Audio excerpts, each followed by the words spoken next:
वो मैसेजेस दिया था, सिर्फ नासिर की डिलीट कर दिए थे ना उसने। सब कुछ हम अपने आप पर। तुमने क्यों नहीं चेक किया? कहाँ थे वो कॉल जाते? उसने तुम्हें ब्लड प्रेशर का नाम देके तुम्हें सुला। हमारी एक भी कॉल नहीं आई।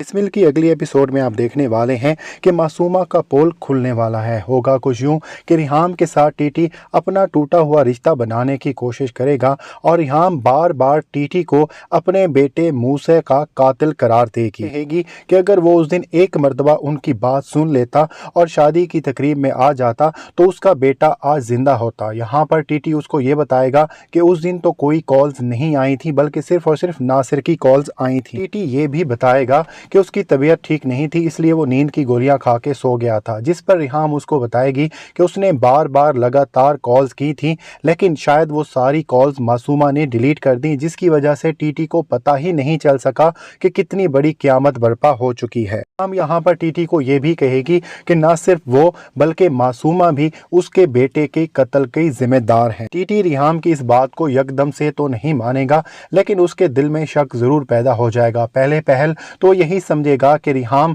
शायद सदमे की वजह से सारी बातों का इल्ज़ाम मासूमा पर डालने की कोशिश कर रही है, लेकिन जब वो अपने कॉल रिकॉर्ड्स निकलवाएगा और ये देखेगा कि आखिर उस दिन किस किस बंदे ने उनको कॉल की थी, तो उसे अंदाज़ा हो जाएगा कि उसे कितनी मरतबा रिहाम ने कॉल्स की थी। इस तरह से टीटी को अंदाज़ा हो जाएगा कि मासूमा के इरादे शुरू से ही ठीक नहीं थे और उस दिन जो कुछ भी हुआ उसमें बहुत ज़्यादा हद तक मासूमा का किरदार था और उसके बेटे की कातिल और कोई नहीं बल्कि मासूमा है। मासूमा टीटी के दिल में पहले जैसा मकाम नहीं रखती और इस बात का इल्म होने के बाद तो टीटी और भी मासूमा से दूर हो जाएगा। और मासूमा को भी टीटी की मोहब्बत या तवज्जो नहीं चाहिए, उसे तो सिर्फ और सिर्फ टीटी की सारी दौलत चाहिए। दूसरी तरफ आप ये भी देखेंगे कि ज़ुहैब भी शादी कर लेगा, जिसकी शादी की वजह से खामखा ही मासूमा बहुत ज़्यादा डिस्टर्ब होगी। उसे लगता था कि शायद ज़ुहैब उसकी वजह से शादी नहीं करेगा।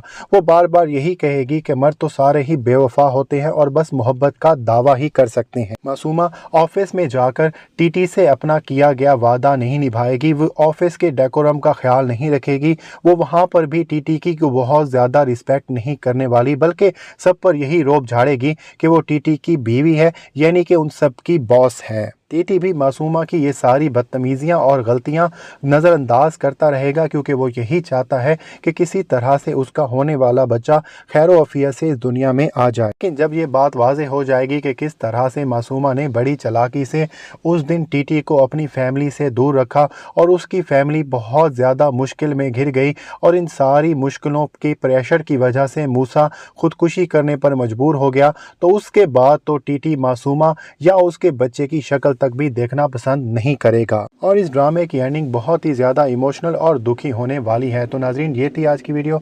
अगर आपको हमारी वीडियो अच्छी लगी हो तो हमारी वीडियो को ज़रूर लाइक कीजिएगा और हमारे चैनल को ज़रूर सब्सक्राइब